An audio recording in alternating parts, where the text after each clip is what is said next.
Wait a minute, are you asking yourself how to set up the Huddly C1? Man, did you find the right video? Let's unbox it first.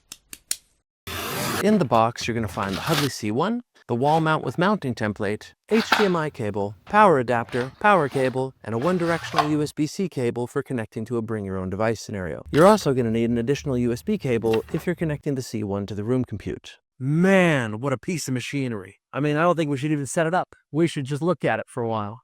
Now, the Huddly C1 should be mounted as close to eye level as humanly possible. And always remember to leave a small gap above the camera so the microphones perform as intended. There are two main ways to install the C1. Either mount it on the wall mount under the screen using the mounting template, or just place it at the front center of the room as close to eye height as possible. For alternative mounting options, ask your reseller about mounting options from Heckler. There are two ways to connect the C1, either directly to the room compute or to your laptop if you're in a bring-your-own-device scenario. If you're using a room system, plug in the power cable and then plug in the externally sourced USB cable into the port on the C1 labeled USB-C. Then plug the other end into your room system. If you're in a bring-your-own-device scenario, plug in the power cable and then connect the end of the USB-C cable included in the box with an A on it into the port on the C1 labeled USB-C A. And then plug in your HDMI cable into the HDMI out port of the C1. Then plug the other end of the HDMI cable into your screen. Finally, connect the other end of the USB-C cable to the device you brought. Now that the C1 is set up, just start a call and make sure everything works properly.